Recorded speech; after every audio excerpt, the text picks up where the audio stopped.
Yo, I'm Nez. I'm out in the backyard working on my bar here. I'm dropping another impromptu review on y'all. And this time what we're going to be doing a review of is the BAM, another generic box item. No, but in all seriousness, what we're doing a review of is the BAM. It's the Rockwell X2 Bladerunner, or Bladerunner X2 portable table saw. So, I mean, there's not much to look at with the box here. It's just just a generic box with the Rockwell branding on it. It's got the website address on there, and some other crap on here where it came from. But also I have the extension table also in the generic box that's going to go with it. So it's kind of like a 2-in-1 review, because when you order it, you don't get both. So you have to make sure you order the extension if you want it. It's only a couple bucks more, but all the links for everything will be down in the description. So why don't we just get into this? But before we get into this, why don't you go ahead and hit that subscribe button and hit that notification bell, so that way you get notified as soon as I put up another video. And if you like this video, go ahead and give me a thumbs up and hit that share button, so that way someone else could benefit from this video like you did. So with that being said, let's get into this. All right, like I said, generic box item. I don't have any of my knives and stuff on me, so I'm just gonna peel tape. Hopefully I can get in it.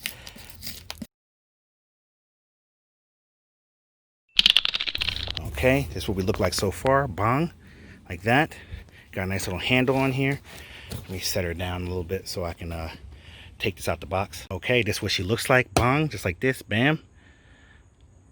All right, there's the top of the box. Got the Rockwell logo there. Portable tabletop saw. You got it in different languages there. That's what she looks like. Bong, like that. Some artwork. Made all kinds of cuts. 3-year limited warranty on this bad boy. T-shank mount. It takes a 4-inch T-shank, just in case you need to know. Lightweight, sets up in seconds. Here goes the front of the box. More artwork. This side of the box. More artwork. Other side of the box. Again, more artwork. Back of the box. You can do rip cutting, cross cutting, curve cutting, miter cutting. So it's pretty versatile, this thing. And then the back of the box, universal blade for accepts any blades. Okay, whatever, language barrier. Miter gauge to rip fence, vacuum port, blade storage. And like what I wanted to say is that I've been watching a lot of videos on this, and they say that this is crap on here. So they say it's better if you have the table extension, which is the reason why I have the table extension. It's supposed to be a lot better with it. So we'll get into that in a minute. And this is what comes in the box. It comes with a couple different blades. Whatever the miter gauge, rip fence, and the unit itself. And there's nothing on the bottom of the box. So real quick, let's just take a look at this table attachment. Okay, this is what the table attachment looks like. Got your literature, we ain't reading that. And that's the extension, that's what she looks like. And nothing else. So let's get that out the way. Father-in-law, he's helping me out. Build the bar. Say what's up. Hello. Welcome to the neighborhood. Yeah, right.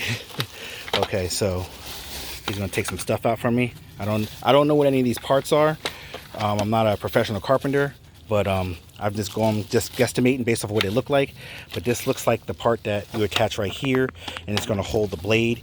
You can stick your vacuum port near to suck up sawdust, which, from watching several videos, it's hit or miss with this. You tighten your blade right there.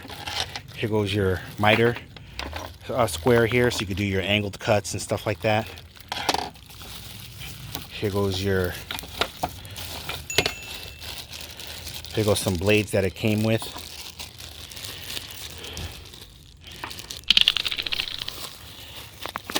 And literature, which I may end up having to read. But as for right now, I'm just tossing that to the side.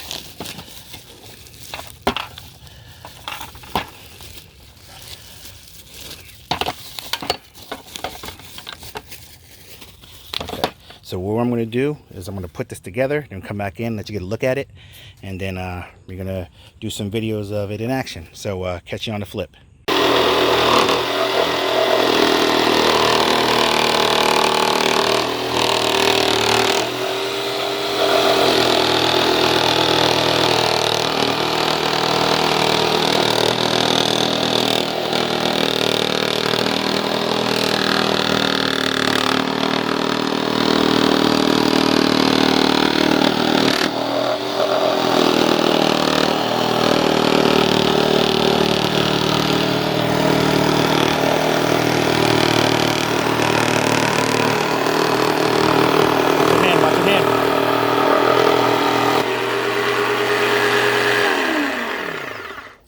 As you can No way, I was watching. okay. Now, as you can see, that in order to get cuts similar to what we just did here, you have to remove the guard off, because what happens is that the guard, where it holds on, it's thicker than the blade is. So when you start pushing the wood back, it keeps getting caught and it feels really tight. Another thing that I wanted to point out is that this you definitely need to mount the cutting table. Oh yeah. There should be a way to, like, I mean, this looks like screw holes here, so I guess I could have drilled directly into this to hold this steady, because this does shake a lot, especially when you don't have the guard on here. But like I said, when you're cutting big pieces of wood like we just cut, long pieces, it makes it really hard. And without the guard that reduces the shaking, you definitely need two people, like me and him was holding it to reduce the shaking. This right here, although it works, they should come up with a better way to clamp this bad boy down, like because screwing this to get it tight is just like, you feel like it's going to start hurting after a while when you're doing a lot of cuts and you're constantly screwing, adjusting side screwing. And there should be a way for it to clamp and to be a perfect measurement. And speaking of measurement, your distance from your blade to your wall is off by like a 1/16 of an inch. So whatever you measure, you want to take an extra 1/16 of an inch off, because that will give you what your true cut size is going to be. Case in point, I'm cutting 6-inch cuts here, and I cut them 6 inches, and then when I measured them afterwards, it turns out that it was about 6 1/16 of an inch. So then when I took another 1/16 of an inch off, it was perfect 6 inches. So when you measure on here, you want to subtract a 1/16 of an inch from whatever your measurement is, and then that'll give you the perfect measurement that you're going for, because for some reason it's a 1/16 of an inch longer from the blade to the board than it should be. So we're going to cut some more pieces, and I'll come back in, and maybe I'll let you see another cut. I just wanted to show you the thing, and I just wanted to show you this thing in action. It's really good. It cuts well, I did cut pressed MDF board, so that is a little harder to cut, but you definitely have to take the guard off if you want to cut something like a 2x4, because it doesn't raise up high enough to accommodate a 2x4, which is the reason why we don't even have it on to begin with. So we just figured, why even have it at all anyway, because then it started getting in the way of us cutting the wide boards, because the metal piece that holds the guard was too wide for the blade, so it kept getting cut there, and then we were having a problem pushing the board through. So they need to improve that design. So hopefully the Bladerunner people are seeing this video and they can make those adjustments. Other than that, I think it's a solid machine.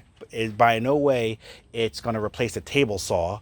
However, for what it does do, the versatility of it, like you could do angled cut, curved cuts. This is basically like a table saw / jigsaw.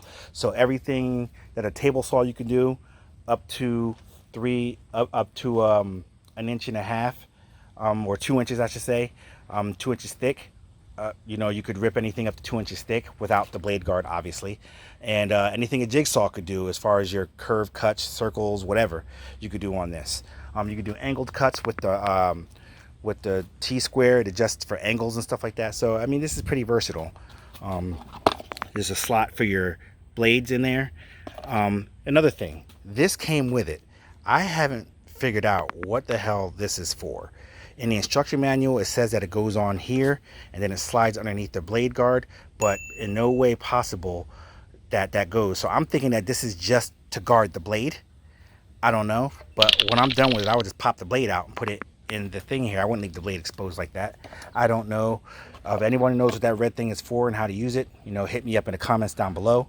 So with that being said, I'm Nez, and this has been my official take on the Rockwell Bladerunner X2 portable saw.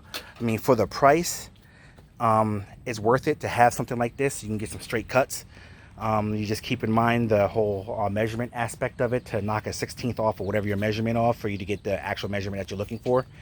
I mean, I know it doesn't make sense the way I explained it, but trust me, you want to knock a 16th of an inch off in order to get the perfect measurement, or you'll be cutting twice. So that whole measure twice, cut once, no. You'll measure twice and cut twice if you don't knock a 16th of an inch off of there, because once you finish cutting it, you'll see that it's going to be a 16th of an inch too long. You know what I'm saying? So hopefully that helps people. Like I said before, hit me up in the comments and let me know what you think about this. Let me know your experiences of it if you own this. And all the links and everything to this will be down in the description. I know I have the blade, the table attachment here. I didn't really use it. I haven't found a use for it yet. It's sitting over there. You know what, let me slap it on for you real quick before I end this video, just so you can see what it looks like with it on. Basically, it just slides on just like this, which, because I have the blade guard there, you're not gonna really get it on. But see how this doohickey right here, it slides right in there, and then boom, and then you extend your table out that much in case you have some wide boards like that. And it has the measurements on it. It's all dusty and stuff. I don't know how well you see it, but you know, I'm sure I'll use it for something one day. But as of right now, I didn't need it, so you know, we're just doing the main body. So like I said before, check down the description for all the links for everything for both of these. Hit me up in the comments, let me know what you think about this. Oh yeah, one last thing I forgot to show you. I forgot to show you how to change the blade. Basically, you pop this out, and there's a little button here. You press it, slide it over, blade pops right out, just like that. Simple as that. And that'll come in handy, like if you're doing a lot of cuts and the blade starts getting hot, at least you don't gotta worry about pulling it out. It'll pop out for you, and then you can just grab a pair of pliers or needles, or just push it off of it and pop a new blade in there and get to working. And to pop the blade in there, same thing. I'm just going to set it like that for the time being, because you just need to, and then you just pop the blade in there and then it'll lock right into place. Obviously I can't do it because I'm filming right now. Let me try to see if I can help you out here. So you see, just like that, pull that over, pop the blade in there. Oh, I didn't. Trying to do it one-handed here.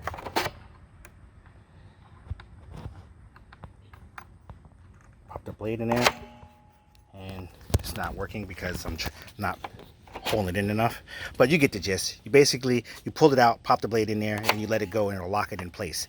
I just wanted to show you that real quick.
Yes, hands away while the blade's still running.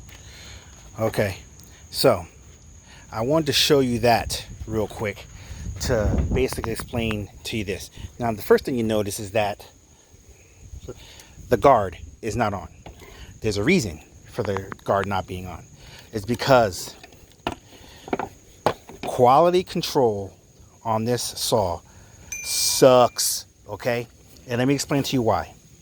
The blade is the blade is the blade is a 32 of an inch wide. Okay, the base at the bottom, at the back, where it holds it up, is 1/32 of an inch wide in the front there, but in the back it's a 1/16 of an inch.